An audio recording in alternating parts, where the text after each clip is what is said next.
to do that will make the difference, because Mr. Otong, like I said, was probably guaranteed a third term. And but again, if you listen to the video, he said that his own third term is guaranteed. So I was still working on probability. He's sure of it. And he went as far as using the biblical story of the Israelites crossing the Red Sea as an analogy, urging his supporters not to be afraid. You picture a Moses in front of the Red Sea, and the man says, "Fear not, I know the way, just follow me." That's where we are right now, and that's where political office holders are taking us to. And as far as reactions, there's been only one reaction so far, according to news reports. A group called the APC Media Network, which is supposedly affiliated with APC in Akwa Ibom, coming out to issue a response to the speaker's comments, describing them as anti-democratic, provocative, and misleading.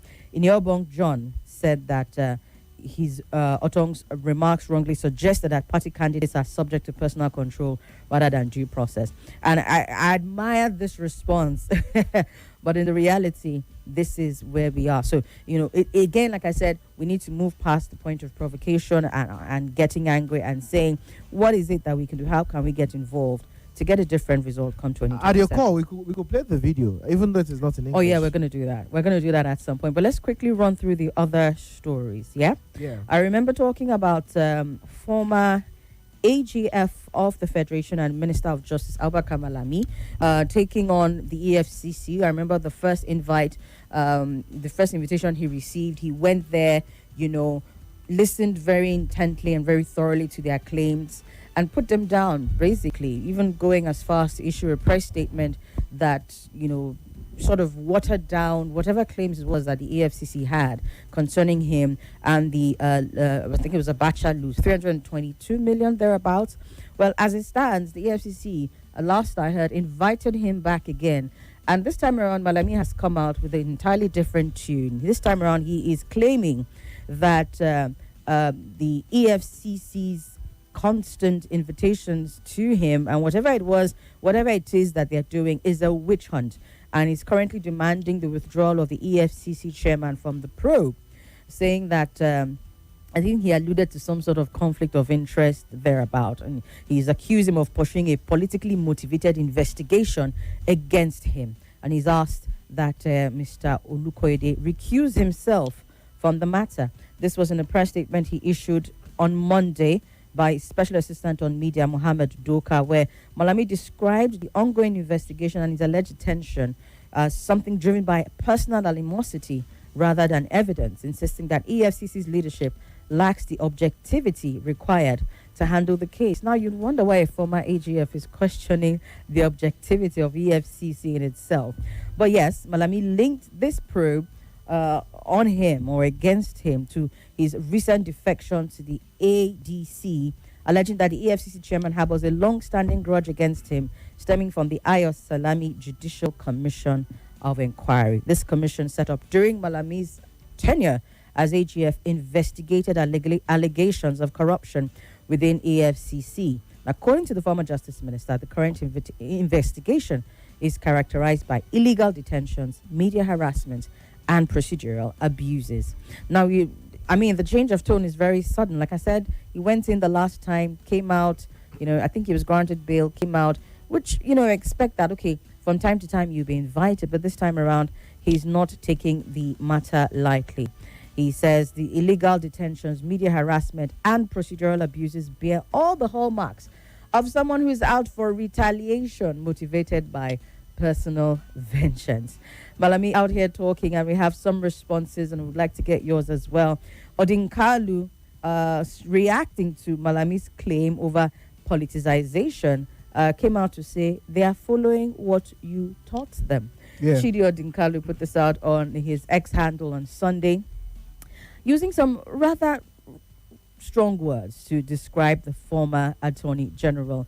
He says during his time in office, he was vexatious, he was political, and he was rather grubby. And he's now saying, look, someone should tell him to sit this one out. For someone who was the kind of AGF that he was, you cannot now be complaining that EFCC is political. So tell him that they are following what he taught them. They have no need to even deny it. So right. Odinkalu agreeing about the politicization, but at the same time saying, look, you lay your bed, you lie on it. So when Abubakar Malami was AGF, right, he set up an investigative panel, a Justice Ayo Salami panel to probe the FCC under the leadership of Ibrahim Magu. At the time, the current FCC chairman was the secretary of the commission, Magu's right-hand man.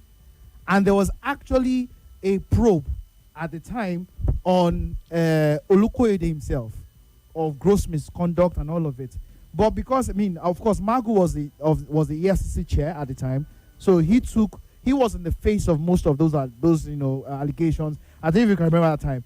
But at that time, Olukoyede was Magu's right-hand man, was the secretary of the commission, and so he was also involved in all of those things.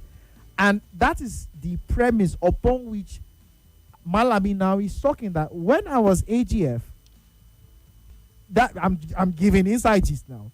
When I was AGF, I saw to you that you were sacked. So now that you are back in power, you are now, this is like a personal vendetta. Because he was back yesterday, he was being grilled yesterday again, and that's when he broke the silence and come, he like say, you are after my life. Something like that. But be that as it may, whether they have that personal infighting going on way back as, a decade ago and all of it, the point of the matter is this. Do you have graft allegations or not? Talking about Malami now. Yes. Oh, yes, he does. And as a matter of fact, he said, look, he's not fighting the fact that he's being probed and all of that. As a matter of fact, so what is he doing? He says, look, continued involvement of the FCC chairman is the problem here. He said if there are any issues, if there are any cases to answer, that he should be promptly arraigned before a competent court in line with sections 35(3), 4 and 5 of the 1999 Constitution as amended. He says only a court of law, not a politically compromised investigative agency, can lawfully and fairly adjudicate this matter. So he's not against the fact that he's being probed. He's saying the person in question is the issue because of the history he's had with him. So when it was AGF, how many people were grilled by the FCC? How many people? Now that it is his turn. Now, I'm not even saying that the FCC shouldn't follow due process. I am only saying they are not prosecuting yet. They are asking questions. Answer the questions. If you don't have anything to hide, go answer their question. Why are you concerned about someone's personal? I don't get it. Conflict of interest. Given the fact that he's a legal person, I perhaps he has grounds for making this request if there's a conflict of interest issue involved. My own is that the call that he's calling for and the cry that he's calling for the current AGF to intervene and all of that is not so that he can have a shortcut out, because so it is what? Coming to the politicization of cases over the past weekend, I think a number of previous ministers, have come under the hammer as well. Ngige currently is, I think he's awaiting bail or something like. Oh, yesterday he was supposed to have his bail hearing. I think he's been asked to. They've been asked that they've remanded him still. Yes. It's in Kuje right now. So you want to be able to think about, okay, what really is the issue here? Just like you said, does Malami have a case to answer? Yes. Can he answer it? Yes. Should somebody with a conflict of interest what is the conflict of interest? You see, my problem is this. That said it now. He set up the probe. Yes. And Olukoyede was under the torchlighting matter. Yes. I said that. I gave the back end to the story. But my problem is when people who are in office and have graft allegations are being questioned, they usually find one, if it is not health grounds, health issues, you have questions to answer. Answer the questions. On that. So why are you looking for they're asking you questions. We found XYZ. Get my logic, Somi. We found XYZ happened under your tenure. Yeah. Did it happen or not? Yes. When did this event happen or not? Yes. Or no. Whatever the case may be. Right? But now, they are being questioned. You are determining who to question you. It doesn't make any sense. Again, like I said, It's not too far-fetched. So here's where I think the problem is. Law. Hold on. Here's where I think the problem is. During the time when Olukoyede and the rest of them were under this salami panel or probe or whatever, what was the result of that probe? I'll have were there people found wanting? Was Olukoyede found wanting? He was sacked at the time as a result of the probe. Yeah. Okay. So if this is what happened, then really and truly, to some extent, I don't know, maybe lawyers can help us clear this up. To some extent, there may be some level of personalization and conflict of interest conversation. What is the conflict of interest? It's obvious. It's obvious. But he was sacked. This is not a personal matter. Okay. Olukoyede is the EFCC chairman. And under his leadership, they are saying, you did XYZ. They are calling you for questioning. You are complaining about the person questioning you. Are you, come and answer the questions. So for me, again, like I said, I believe maybe a lawyer will call and clear this up, but to some extent, I think I understand the way conflict of interest works, and he, like I said, he's not too far-fetched. What I have a problem with is the change of tune, because perhaps if he was really worried about the conflict of interest matter, and he felt like this was a personal vendetta and retaliatory as he called it, from the very first questioning, perhaps he shouldn't have gone in. But then, like I said, he went in the first time, came out, and did like a breakdown of the facts that were leveled against him and how they didn't add up. They didn't lock him up. So since when did questioning become a bad thing? He is not, at the best of the information at our disposal, he has not been locked up. He has not been kept on house arrest. His passport has not been seized. We have governors, former ministers, whose passport are seized. They are asked they are told they can't travel. None of these things have been done. So why is he crying? The former Attorney General accused the EFCC of planning to rely on what he described as questionable witnesses, including individuals convicted abroad, to strengthen its case against him. He characterized the approach as desperate, scandalous, and corrosive to the integrity of Nigeria's criminal justice system. Perhaps we will get the lawyer to weigh in on this one and see if really and truly there is some sort of a conflict of interest here. Is there any merit at all to what Malami is saying, whether it's as regards the person who's in charge of this probe, or also as it has to do with the politicization of cases, because that's another issue that he brought up and he warned against, and which is why Odinkalu came out to respond in a manner he said, saying, hello, you did it, sir. They're just following in your footsteps. But let's take the final story so we can open up the phone lines. All right.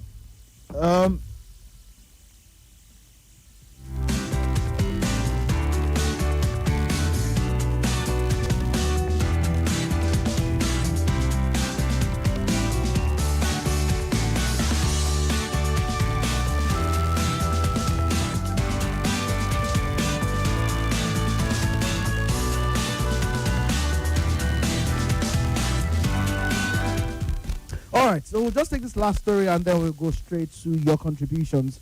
According to what we have here, Senate flays multiple budgets and raises FIRS 2026 target to 35 trillion naira.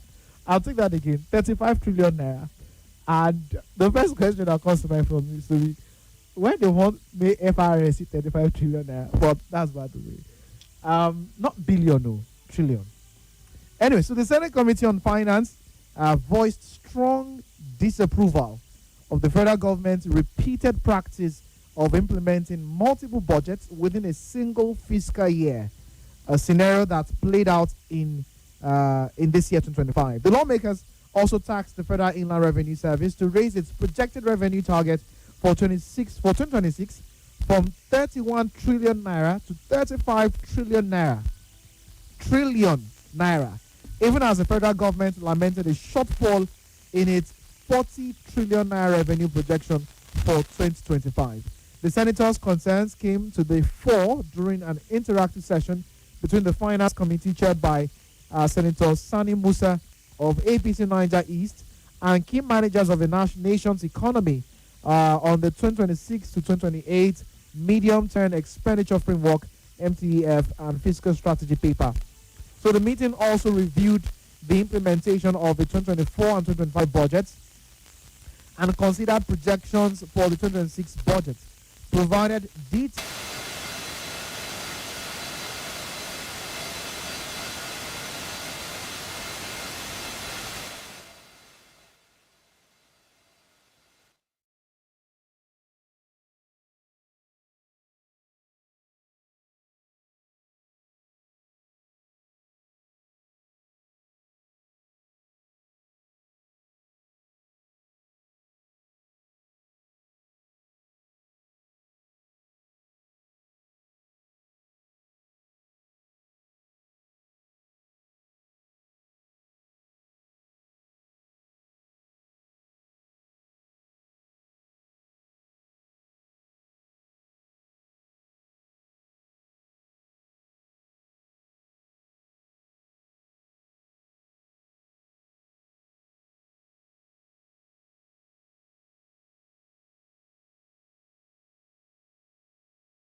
Economic planning and project implementation. I'm sure it's project implementation that's where the real problem is. Well, Danjuma Goje, the APC Central ugly situation of implementing multiple budgets in a single fiscal year must end. It is unacceptable to Nigerians. Things must be normalized starting next year. PDP of Osun West, Olalere Oyewumi, added that budgetary proposals are meant to reflect the needs and priorities of the governed. If they are unrealistic, non-implementation is inevitable, leading to multiple budgets in subsequent years. The government must present realizable proposals moving forward. And it goes on and on from other lawmakers. Who's responsible for checking to see that the projects that are listed as budget items are realistic and implementable? There's a budget committee.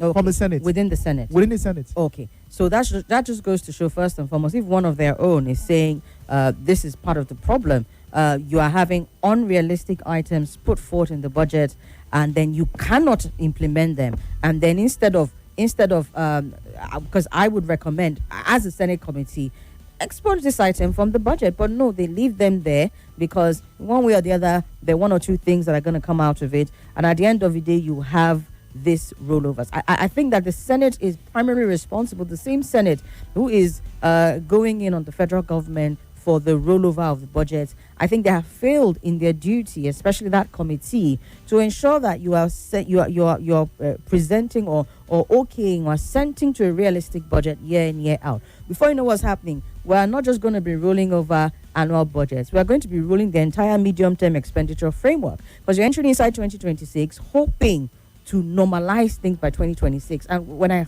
read that statement, first question I'm asking, who knows what the shortfall, the government's revenue shortfall was for 2024? Great question. Because the 2025 is 30 trillion naira. It is 30 trillion naira shortfall. Going into 2026 is the year of the tax. So, of course, that probably is what led the Senate to be able to tell them to increase their estimated revenue by a whole 4 trillion. So we're still struggling with 2024. 4 trillion? You have shortfalls. Okay. Yeah, because it was 31 trillion naira and they asked them to up it to 35 trillion. Right. So it's the year of the tax. But even if you're going to be able to make up for 2026, I'm thinking, what about the shortfall for 2024 and the shortfall for 2025? What's going to make up for that revenue? And then are you not going to keep having this roll? I personally see a rolling over the NTEF going into 2027, 2028, because the current medium-term expenditure framework is 2026, 2028. Right, covers up to 2028. Chances are that they're going to roll the entire thing over. So because there is no deliberate attempt. Yes, You are very correct. Other than taxing Nigerians to make up for revenue. Somi, I owe you one cold bottle of kunu. I make it. You have to give me something else that really interests for this thing. Just yes. You don't want kunu? No, I don't want. Because it looks like they've created a window, like we can play with this window, and that's what they did with the NTF 26-28, which in itself is not bad.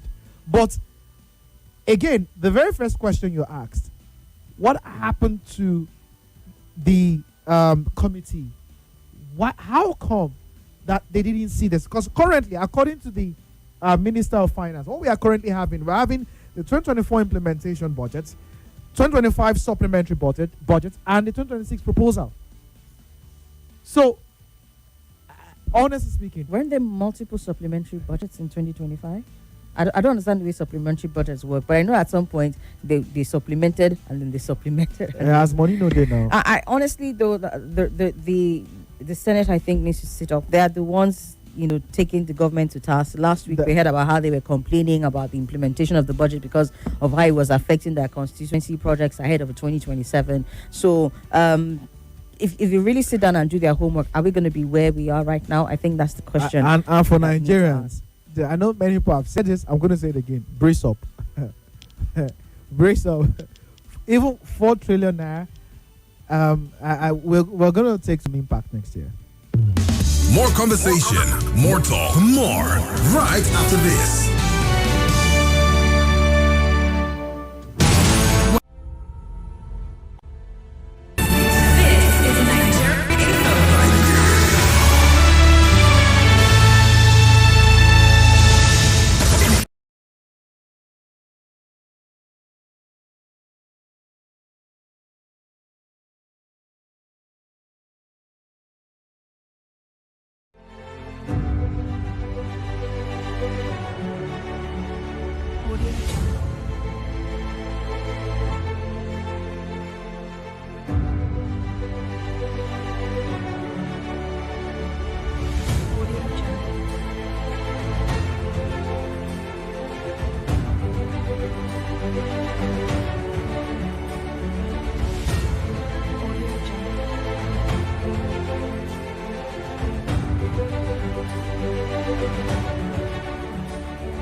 Hello.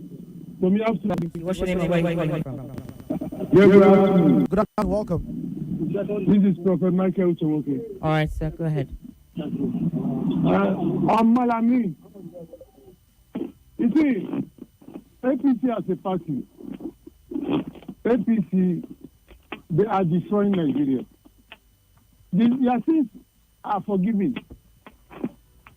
APC, they are going ahead destroying Nigeria, but we don't understand that. We continue to argue. It's our own arguing. Our own is to argue, not to really get the things happening to us. We continue to argue on radio, on TV, every day. Is this argument helping us? Every day, we continue to argue on TV, radio, and all the other platforms. Is it helping us as people? Is it not God that created us? God has given us power to know what is happening to us. We are not doing it. Every day we come on radio to be arguing. See, if they arrested. Hello? The reason they arrested Ndige is because Ndige supported the Obi. That's why they are suffering Ndige. See, Nigeria is many people supported Nigeria Obi. Nigeria is not Nigeria going. is going. People don't know. All right. Thank you so much, Prophet Michael. Many people supported Obi openly. All right. Not just Ngige. And we're not arguing. We're talking about what's happening in the country. All right. 0700 951 0000. 0809 597 4869. Hello. Hello, good afternoon. Good afternoon. Welcome. My name is Ajola Victor from Butalagi. Welcome, sir. You see, I want to respond to the Speaker of our Quorum who said that they have already decided the elections of 2027 and we are 2025. You see, this is called democratization of political impunity and aberration. And we don't have a system. By now, we have a system. And at this system, that man supposed to have been arrested. You see, Nigerian politicians, political class, they have destroyed the political system in this country because they have money, they are well connected. And they think they can do and undo. And nothing will happen. The press singers and the supporters of ABC, they continue to say there is no vacancy in Aston Villa. And we have not decided the election of 2027. Then some of them, for instance, one of them in the South, one of the governors in the South, they come out and say if Tinubu does not win, the president is going to resign. And that is going to give Tinubu 2 million votes. People are not registered, we are not figuring. So where will they get 2 million votes? So this is impunity. This politicians, because they have money, government is pumping more money to the state. And it's for the next election. All this increased allocation is for the next election. We are going to see of the political system in 2027. Mr. Adiola, I'd have to cut you here for now. You can call back after the news. All right? Okay, thank you. Thank you very much. And now,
to Hard Facts. This is Hard Facts. Hard Facts. Hard Facts. On 95.1 Nigeria Info.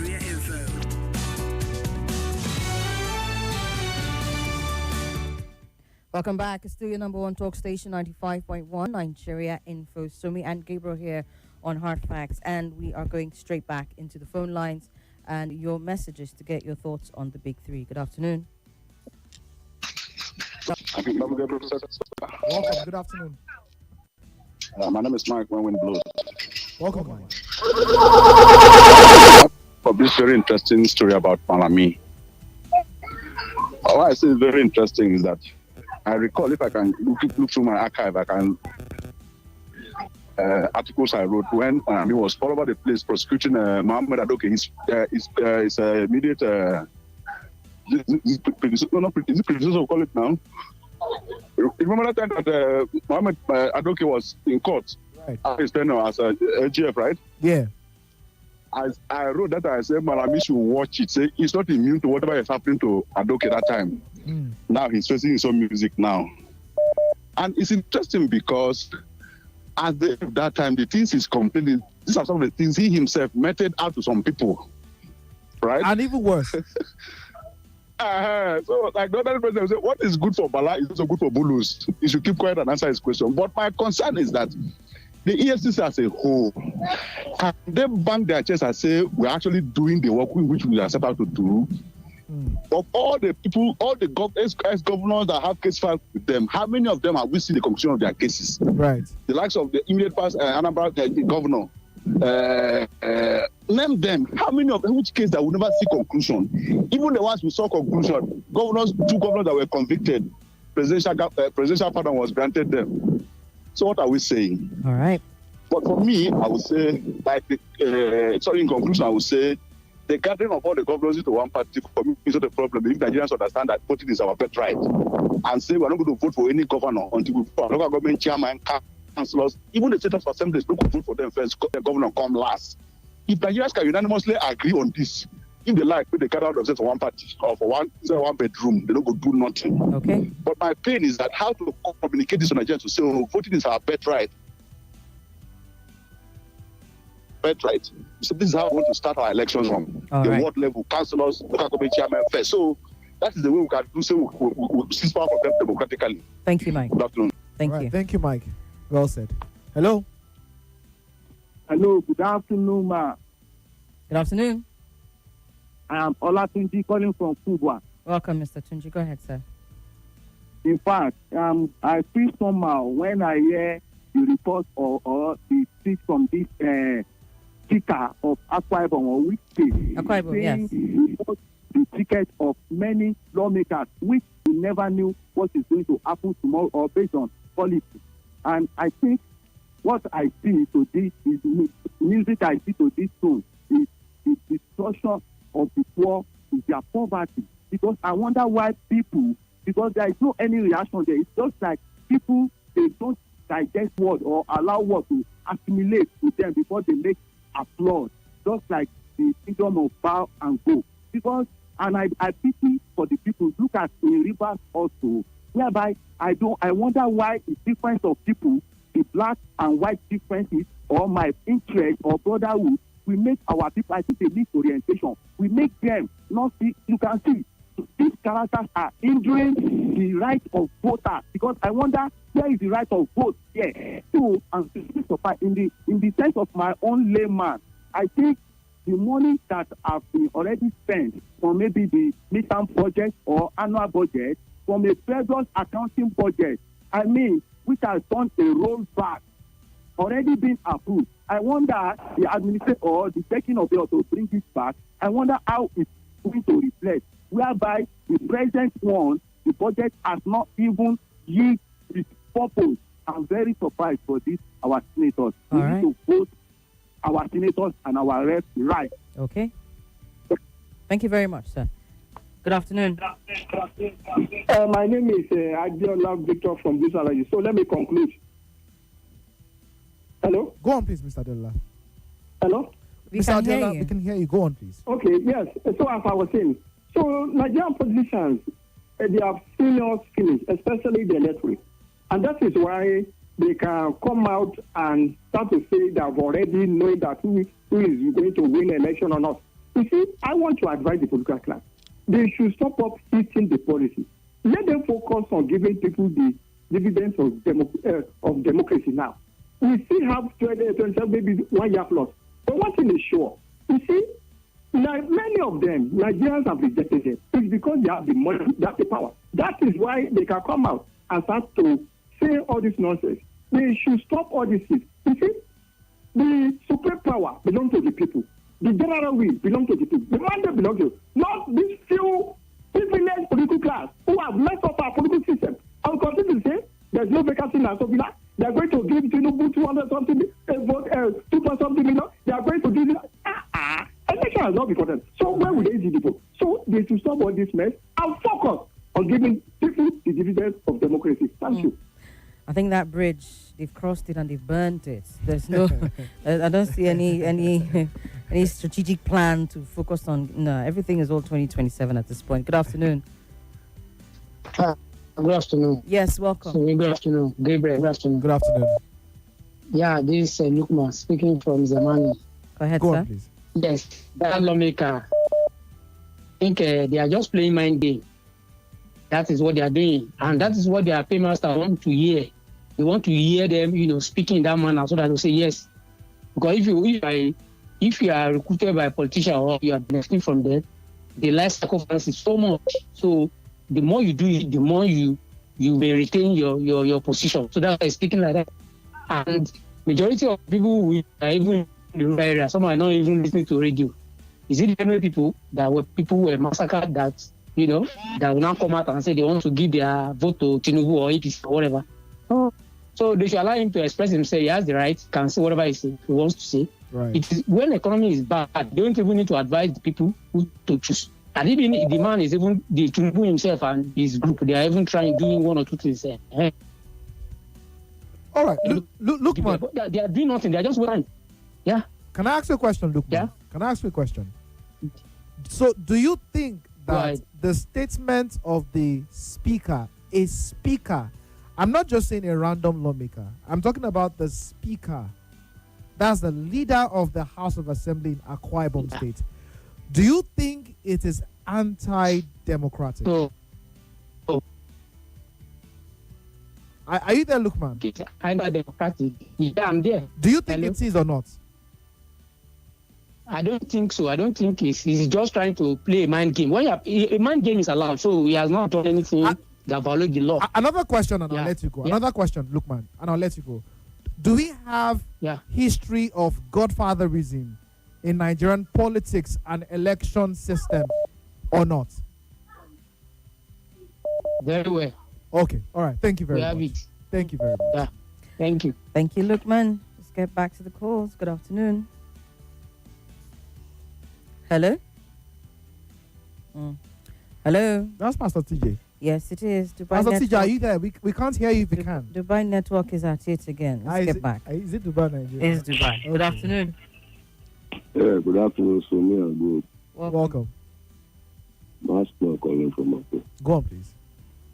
You see, our leaders, they are all jokers. I think in this country, somebody was sentenced to jail. He was in the prison, and then they bailed him that the judge that sentenced him is not the one that is supposed to handle the matter. Today, that man is free. And then now, Malami is being invited. He's coming out to say the EFCC chairman is not the one that is supposed to do this. Then who is supposed to do it? So when you say our leaders, are all jokers, is it their response to the Malami case, or is it Malami you are referring to specifically? Both Malami and all of them, they are jokers. They are jokers, just dancing on our intelligence. They know what they are doing. Who appointed Malami as a chief judge? Was it not the same government? Now government has appointed somebody to the chairman of EFCC. He is saying he has no right to probe it, and that is how that case will die. Is that not joke? Is that not drama? But they should not forget that all this drama they are acting, the world is watching us. And with all this, our acts and deeds, we are reducing our respect. Thank you for the opportunity. All right. Thank you, Maxman. Ben from Gariki says, good afternoon, Somi and Mr. Gabriel. On the statement credited to the Speaker of the Akwa Ibom State House of Assembly, you don't have to blame him, it says. It's only God that is allowing our politicians to commit the blunders that have been going on nationwide. Nigerians deserve better. It's quite unfortunate that this is happening in Nigeria, our country. My brother, it's not only God. We too, we are allowing it. We are complicit in this matter. So when you say it's only God that is allowing the politicians to commit the blunders, I seriously don't agree with that one. Why would he allow such things to happen when the people he has given the power to right the wrongs are not righting the wrongs? And so it's in our hands, I think. All right. Charles from Karu. Good afternoon, team. Mr. Malami, SAN should know that EFCC Chair Mr. Olukoyede is working for Nigerians. There's nothing personal towards you. If you're interested in personal, fix a 6-round boxing match between Malami and Olukoyede. Funny. Wow. That's how you settle it, huh? Kelvin from One Man Village says, good afternoon, Gabriel and Sumi. I wouldn't support injustices done to anyone, but Malami must not also forget that he and his principal Buhari had subjected several people to this condition. The likes of Nnamdi Kanu, Dasuki, El Zazaki were denied bail in spite of court rulings granting them bail. And as much as I'm concerned, Malami is only having a taste of his medicine. Gabriel, when did you return? Kelvin is asking. Well, it's been a while, Kelvin. Okay. Want to take some others? All right. Abacha Road, Francis Kadri from Abacha Road says, the man who called himself, okay. All right. Thank you so much, Francis. We see your message. Well, we are firmly aware of the person, right? Uchenna from Apo says, good afternoon, guys. I used to think that PDP is a problem of Nigeria until APC came on board. Imagine what is going on in our country. Intimidation, harassment, embezzlement, compromised court rulings, killings, etc. May God have mercy on us and wake Nigerians up from this abysmal slumber to take the bull by the horn come 2027. All right. Mohammed Musa with this one says, good evening, Sumi and Gabriel. Gabe can say it again and again. We don't have is it meeting point, you said, or melting point? There was a statement. Nigerians don't have a breaking point. There it is. It says, our hearts are weakened by all kinds of emotional blackmail and hypocrisy. Malami and Ngige are another media trial. Let's go back to the lines. Hello. Good afternoon. Good afternoon, ma. It's me. Mr. Gabriel, good afternoon, sir. Good afternoon, sir. Mr. Gabriel, we are not been hearing for you again on weekend. Explain yourself. I just tell the callers and listeners. Not to tell this one, just since I want to put away for the masses. You see, as someone else just said earlier, they are just playing games to us. I'm telling you, Malemi case will die a natural death. I'm telling you this. You see, these people, as long as we keep voting out of sentiment, politicians will keep on dribbling us. But the day the northern region will endorse the eastern region, the eastern region will endorse the western region and the rest of them. Politicians will know that yes, these people have woken up from sleep. What Malemi did, I didn't know the same APC. You understand? Oh, they're just playing with us. It's just a game. Okay, since the day they have been holding Oshomole and they have been holding a former CBN governor. Still, what they should just tell us what brings change. Nothing. Now you are holding Malemi and they should do what? They should make a law. If you embezzle more than 1 million naira, you should face capital punishment. You understand? That is it. Thank you very much. Thank you. Hello. Hello. Yes. Good afternoon. Good afternoon, ladies and Gabriel. Abubakar calling from Gwagwalada. Welcome, sir. Nothing is shocking or so surprising about the statement made by whoever from the National Assembly within Akwa Ibom or anywhere in South. Most of our democratic institutions, they lack credibility. They are being manipulated. They are malleable. So the whole thing is abuse of power. All we are witnessing in Nigeria. There is no genuine democracy. That is why concerning Malemi carry out a lot of abuse, and he went to the excesses. He imposed EFCC head, one of his cousins, brother, believing that it will last so long. So now there is big sheriff in the land. So where is Buhari, who is his godfather? No, he has gone to break law. We do a lot of things to even create a bond between Buhari family and himself. I don't want to say it already, but a lot of people know what is transfer. So today, that is why it's good to build a credible institution. They will last a country. So all those countries that are forging ahead, no matter who are you, if you go violated the law of the land, you face prosecution. But here will be dilly-dallying. It is politics all over. That is why it is terrible. They can have their way, but it will not last. Social ills in any country will not last. Go and read the history of all countries of the world. One day, most people go market. And they will come back. Thank you. All right. Thank you very much, sir.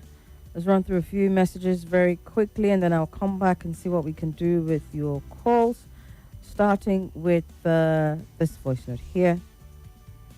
Or not. Greetings to you. Chike from Apu says, I have long stopped talking about issues concerning our politicians and governance. The same people, those of us who call to complain of one thing or the other, will during election blindly vote these people back into office once 5,000 or 10,000 naira is given to them. Nigerians, we are our own problem. If we want these politicians to govern well, it's all in our hands to correct them, as Chike from Apu says.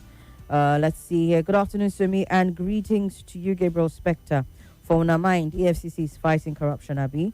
EFCC where Yahaya Bello out smart and float them. Namalami, the living oracle, them go fight. Okwaya, they play. He says, Somi, lest I forget, please, what about the Yahoo men who painted Ethiopian airplanes as newly acquired by the government? Please don't fall for their games because they are truly spectacular in it. As for me, I watched with my two eyes wide open. Finally, who is that politician that EFCC has won? Please name just one. EFCC has won. Okay. And then he finishes off with a rather Emeka. All right, let's take this call and then we'll go on the commercial. Good afternoon, sir. Oluwasumisola, the Assumulicious. Welcome, sir. How are you, Mama? I'm well. Gabriel, spell it out. Gabriel, spell it out. How are you? He's fine. He just stepped out to do something real quick. Okay. Okay. Gabriel said something about our economy. Nigeria should be so. This government are just lying to us. This reform, economic reformation, like what they say they are doing. I don't see the impact on Nigeria. They are just destroying Nigeria. And I want to call on Nigeria, instead of us waiting for 2027 to vote out President Tinubu, we should not wait. Not work out. It will not work for us. There is no amount of vote you are going to vote that will take out Tinubu and his cankers. The only thing I think Nigeria should do now, which is I can say work for us, is to besiege National Assembly with heavy protest. Let every organization come out with protest and force National Assembly to reform our constitution. Our problem is systematic. See, we are just treating the symptoms. We are hailing the EFCC chairman now. See, all these strong men we are hailing cannot help Nigeria. Only one thing you need is to bring strong institution. Can even call the president himself to order. If this one that they will arrest, at the end of the day, they will take a record, they will shake, they will obey them, they will go and use the money to begin to enjoy themselves. Another one will come again, loot. We are just destroying our country. Nigeria is blessed, but we are also blessed with demonic leaders. They don't have the fear of God in their hearts. So Nigerians, please rise up. Nigeria belongs to you. everyone should come out and hold our National Assembly under Sokoto, that they should make a law. They should reform our constitution. They should take away power to recruit next chairman. They should take away power from our president to recruit the judiciary leadership. They should take away those power from our leaders, our president. If not, 2027 is Tinubu has won it already. It's very clear. Tinubu has won it already. We cannot use election to remove Tinubu from power. It's not possible. We cannot use election to correct Nigeria. It's not possible. With the kind of system we have now, Nigeria shall be great again. I feel sorry for my Nigeria, my country. Nigeria that is blessed greatly, but we are suffering. It's not nice at all. We shall be well with Nigeria. I greet Abubakar from Gwagwalada. I greet Ado Daniel and thank you, sir. My brother. God bless you. Have a wonderful television, Mom. Thank you, sir. Pastor TJ from 5. Pastor TJ there saying elections won't work. Besiege the National Assembly. I think it's a combination of many factors at this point, really and truly. You start with what you can do now and then finish up with what you can do then. But then also, it would also require people who are willing to go against the grain, to present themselves for people to vote them. And with what's going on within our political system, I don't know. But perhaps all hope is not lost. We also want to pay attention. I think I'll take from what Pastor TJ said concerning what the National Assembly is supposed to do, especially as it has to do with the constitutional amendment and also electoral reform. Because you see, as at the last time, I think sometime last week, there was a news item that we addressed where the National Assembly was supposed to, go and look into the Constitution. There had been a number of meetings, town halls, what have you, and then people made presentations as to constitutional amendments, and they stepped it down for the third time as of last week. They stepped it down. Also recall that concerning this particular National Assembly, especially as it has to do with some of these amendments, not just constitutional amendment, but electoral reform as well, they had proposed, and Nigerians have we sort of let that one sit in the cooler. God help us, because the proposal to have the general elections happen in 2026 instead of 2027 is a stroke of, it's not genius. I'm not going to call it a stroke of genius, but it's something that could make it even more difficult for us to get things right. And so, as far as besieging the National Assembly, for some of you who cannot do protests, as Pastor TJ is calling for, engage with the lawmakers, the ones that can lobby, the ones that, there are different ways which we can go about this, but ensure that the things that need to be done to make it possible for even people to have some kind of a vote come 2027 is being done. Because you think that what's happening with all the media playing to the gallery and all of that is just happening. There's a lot happening on the ground as well. So please don't relent, especially as it has to do with the lawmakers. Besiege them in all the ways that you can. Pastor TJ has said protest, whatever other methods that we can, ensure that they're doing. Pay close attention to what's happening there. Sometimes it seems like it's all just drama and fun and games. I remember someone said once they hear these lawmakers, they tune off. No, don't do that. Don't do that. There's a number of things that are sitting on their tables that if you don't follow through it very carefully, 2027 will be very difficult for Nigerians to be able to express what it is that they want to see going into the next tenure. And then also, again, remember, as far as the 2027, there were conversations around whether it will happen in 2026. So let's take that break. When we come back, we'll finish off with a few more messages, probably one or two calls, and then we'll move on to the next segment.